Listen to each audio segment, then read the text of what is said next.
All right, let's get into a little bit more practice with media queries. And to do so, I'm just going to throw together a fairly quick site here. A fairly quick site that has a very familiar layout for most of us. It's going to resemble a lot of sites which we've seen before in the past.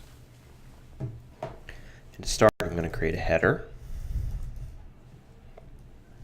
And this header is simply going to say Codify Academy. And beneath the heading inside my header, the H1, I'm going to create a button. It says Learn More.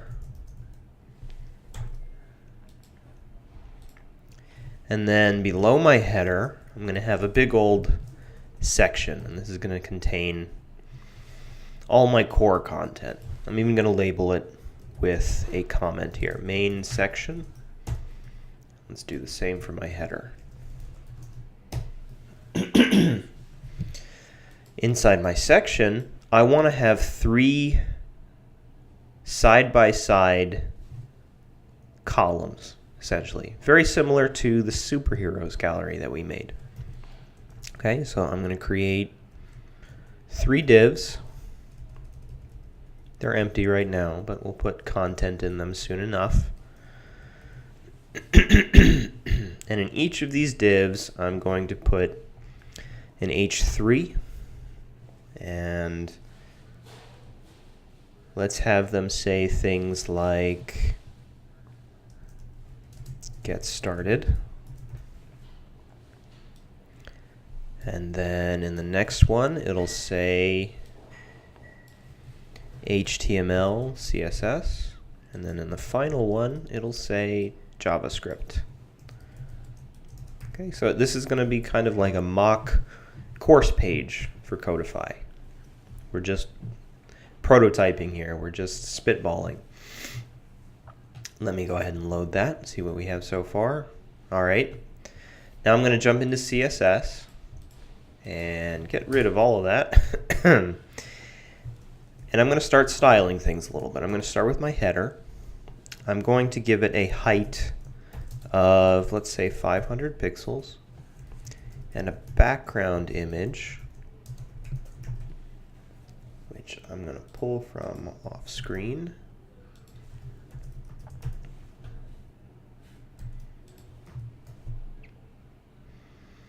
Okay, so my header is too big. I don't want it to be that big. Let's try 300. Better. And now I just want to reposition my background image. Background position. Let's do bottom center. Too much. Let's try center. All right, that'll do. I'm okay with that. Now just throw some other quick styles in here.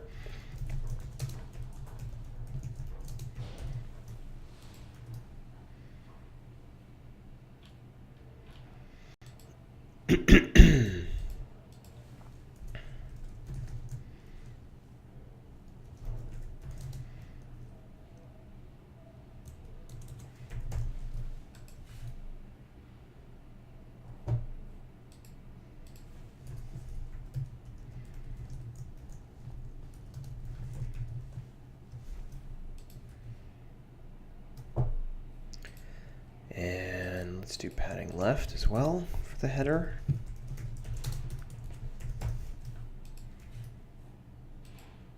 Okay.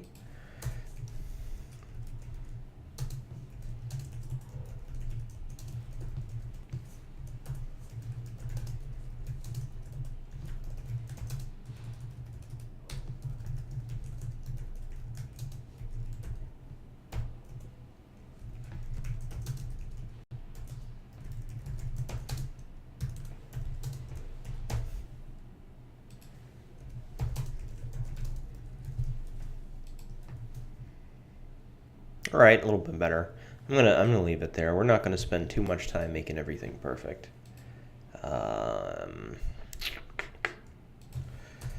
Let me just make that H1 a little bit bigger, and then we will move on.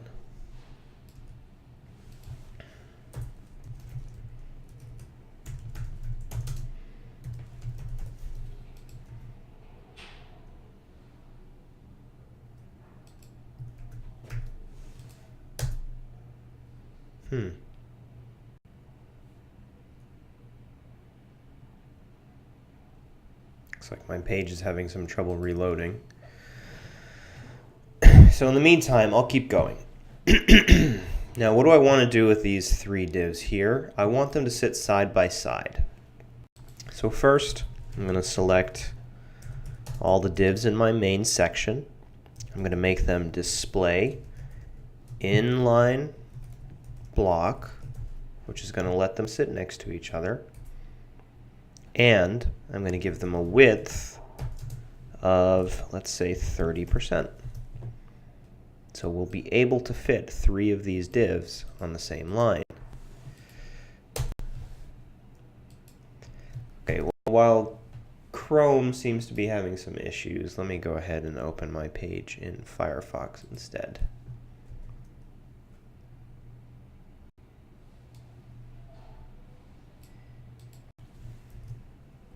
For the time being.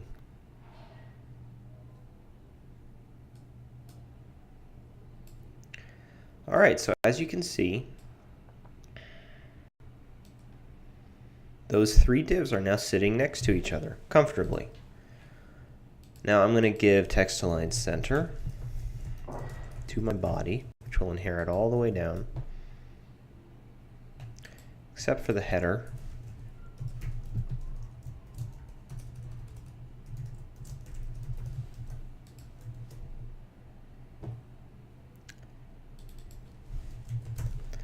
And then I'm going to throw some images into each one of these divs as image elements.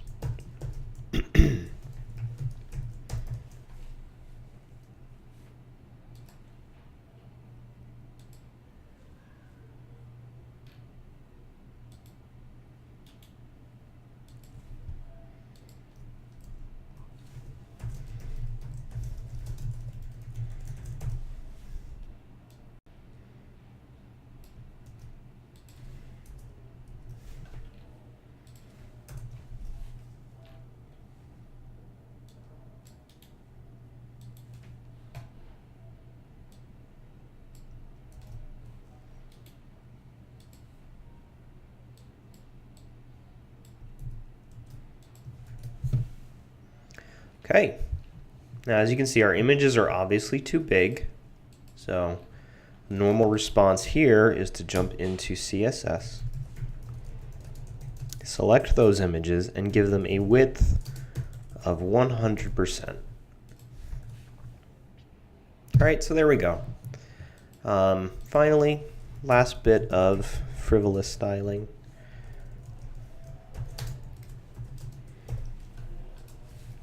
Give my section some padding and give ourselves a little bit of space.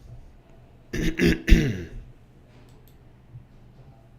and let's also give our divs a little bit of padding to the left and right.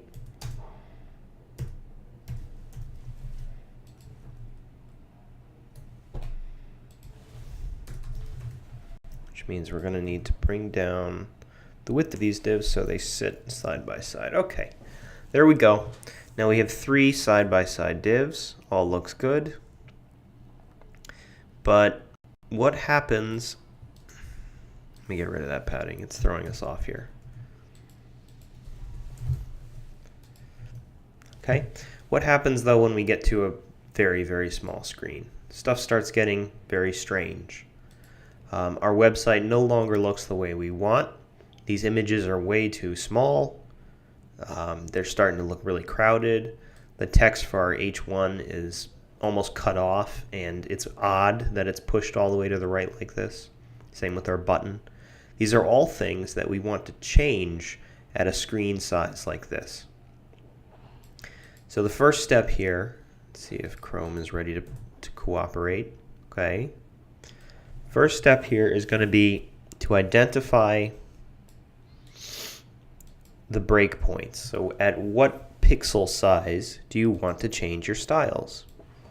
With my inspector open, as I change my window, we can see the actual pixel dimensions of this given window size up in the top right. So I'm going to go for something like, let's go for 550 pixels to start. Okay. So I'm going to come down to the bottom of my CSS style sheet and write at media, max width, 550 pixels. And inside this media query, something that I want to do is, well, first, I want all the content in my header to be centered, and I want there to be no more of this padding left when we're at a small screen size. So I'm going to select my header, set padding left to 0, and override that text-align left with a text-align center. Okay, there we go. So now we have a centered title like that. That looks a little better. Okay, now we need to deal with those divs down below, most importantly. So I'm going to select those divs, and I'm going to be at least as specific as my original selector.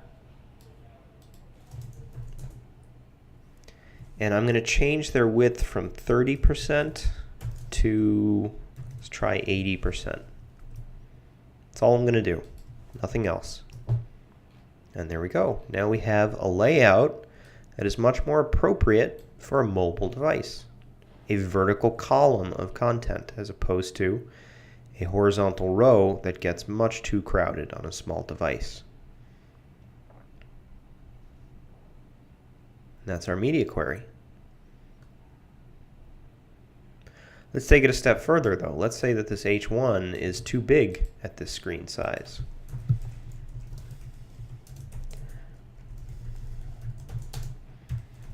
So I'm going to change the font size of my H1 at this screen size. There, now it's smaller. It's going to fit all the way down to the smallest possible screen.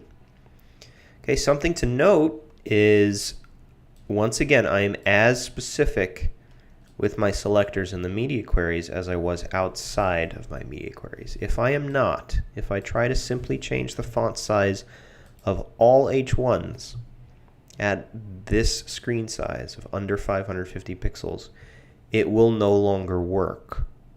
And the reason is because this selector, even though it's active, even though it's been turned on, is not as specific. It's less specific, it's more general than this selector. As a result, the style inside of it will not override anything in here. Okay, so the moral of that story is, once again, inside your media queries, you must be at least as specific in referencing or selecting your elements as you were previously. And that will cause the font size to change. Okay, now let's also say that we want even more of a transition. Let me open my inspector again. Let's say between that 550 pixel, oh, I'm zoomed in. There we go. Between that 550 pixel breakpoint, which is right here, and here, let's say, what is this? 950 pixels. We want some additional transition. We don't want it to just jump from 3 to 1. Okay, we want something in between there.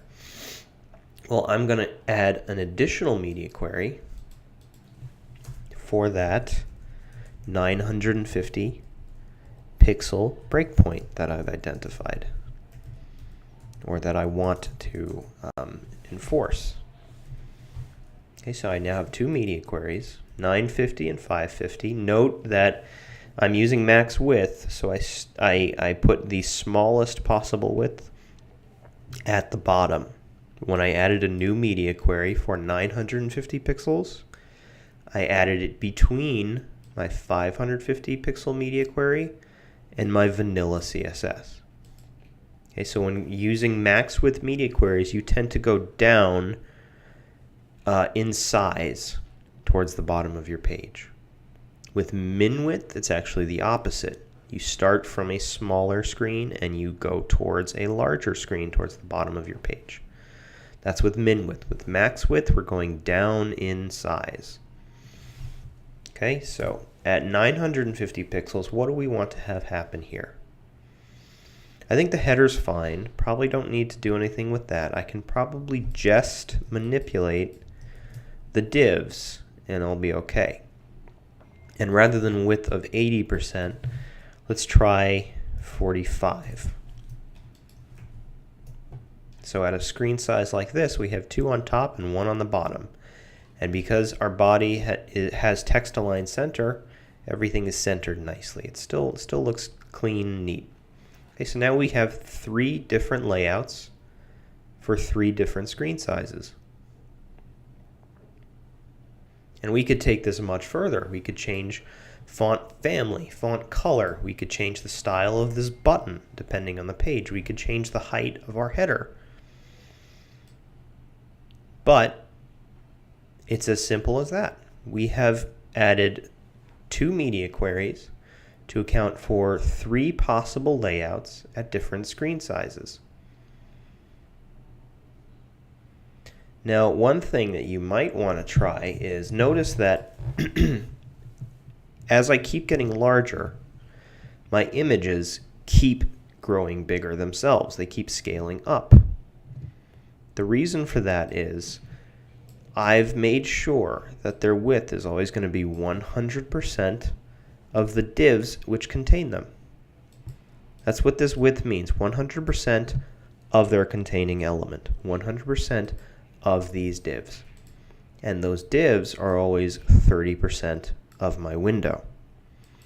So as long as the divs keep growing, which they will, percentage is a very responsive dimension, the images will grow with them. What if I don't want that? Well, I could set a more hard-coded width, something like, I don't know, 200 pixels. That might be too small, but that will work. The problem is they're always going to be 200 pixels. I want them to be as large as their container until they get too large. Does that make sense? So I want 100% width until maybe about here. I don't want them to get any bigger than this. I want the divs to continue to grow, the containers of these images to continue to grow, but not the images themselves. So let's see how big they are at this size.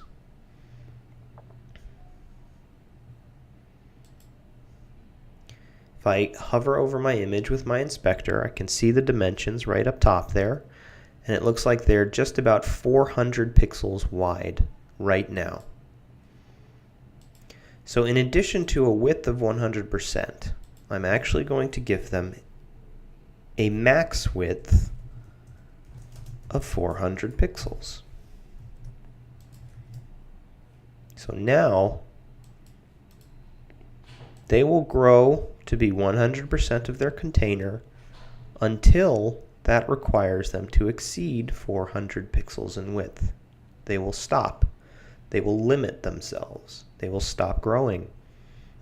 They have a maximum width of 400 pixels. So this is responsively sizing my image and accounting for literally all possibilities. They're never going to be so unwieldy big that they start losing resolution and getting all pixelated. But this max width is a CSS property independent of the max width that I'm using in my media queries. You will often see width and max width used together, especially when it comes to images or other graphics, similar to this. Let's make this max width even smaller. Let's say 300 pixels. Okay, so now they're going to be 100% the width of their container until that requires them to be larger than 300 pixels, at which point they will cease to grow.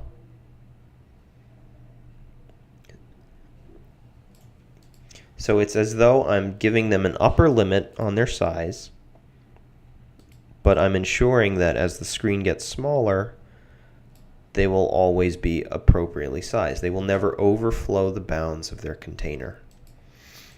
So these two properties can be used very well in conjunction with each other.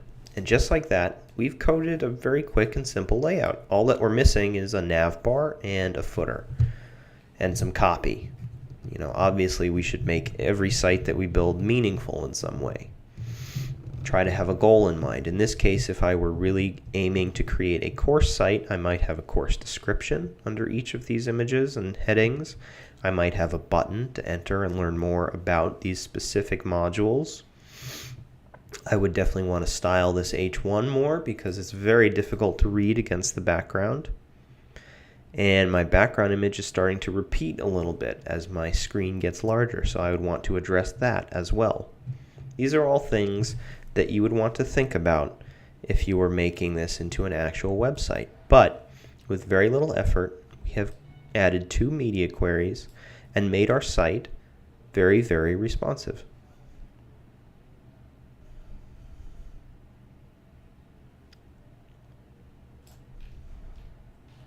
Okay, so hopefully that was helpful, and hopefully that helped illuminate how to use media queries and what role they serve in web development a little bit more for you.